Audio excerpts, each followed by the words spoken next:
Hello, my dear students.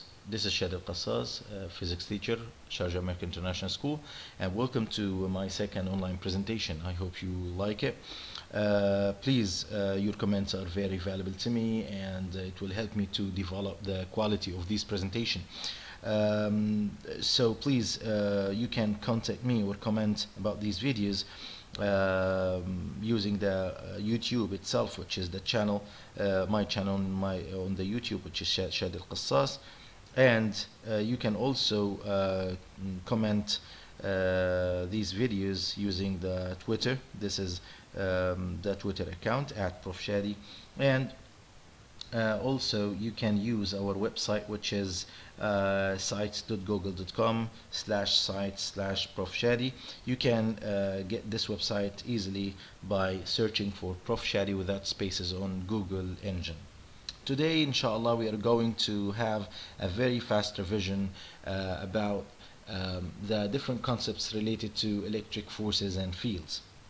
Using the thinking map or using the mapping technique, we are going to have a very fast revision for this basic branch of physics, which is, I believe that it's one of the cornerstones of physics.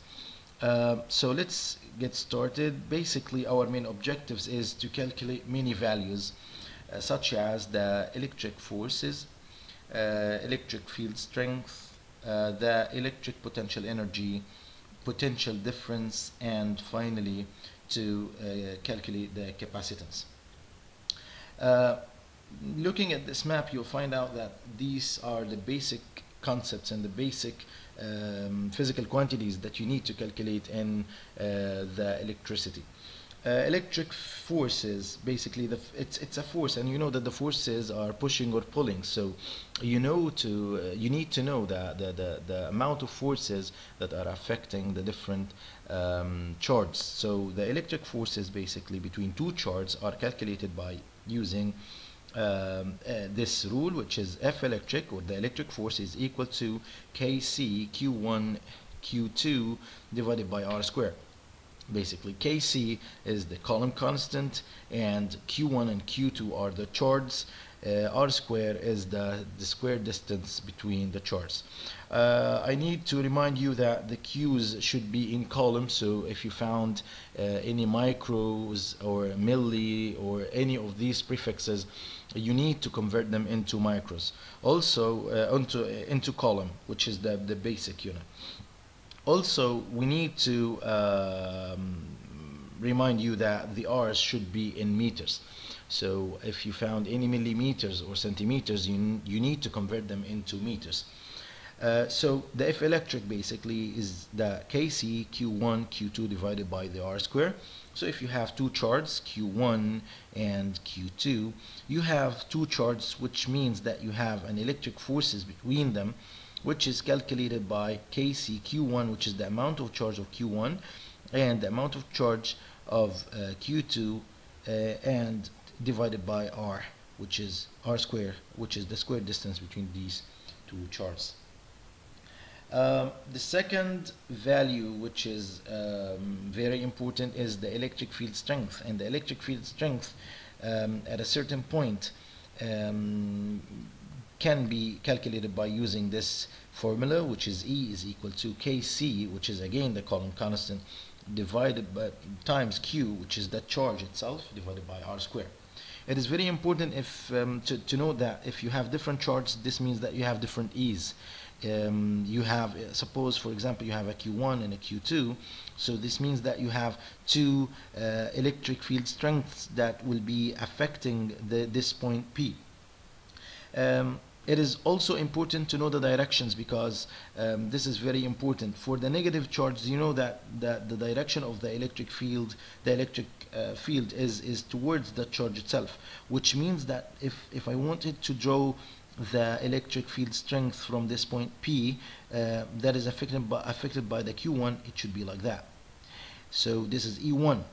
If I wanted to draw the electric field that is affected by the Q2, it should be like that, which is, this is a positive force, a positive Q, so it will be like that. And then you can use the rules of the superposition in order to calculate the different forces. So again, the third value is the electric potential energy, and electric potential energy is being calculated by using two basic ideas. First of all, if you need to calculate the electric potential energy in a uniform field, so you can use this formula that is PE electric, or electric potential energy, is equal to negative QED, where the Q is the charge, E is the electric field strength, and the D is the distance. It's very important to note that you can just use this rule if you have a uniform field and you have one charge and the electric field strength is given. If the electric field strength is not given, so you can go back to the electric field strength in here and to calculate the electric field strength, and then you can use it to calculate the potential energy.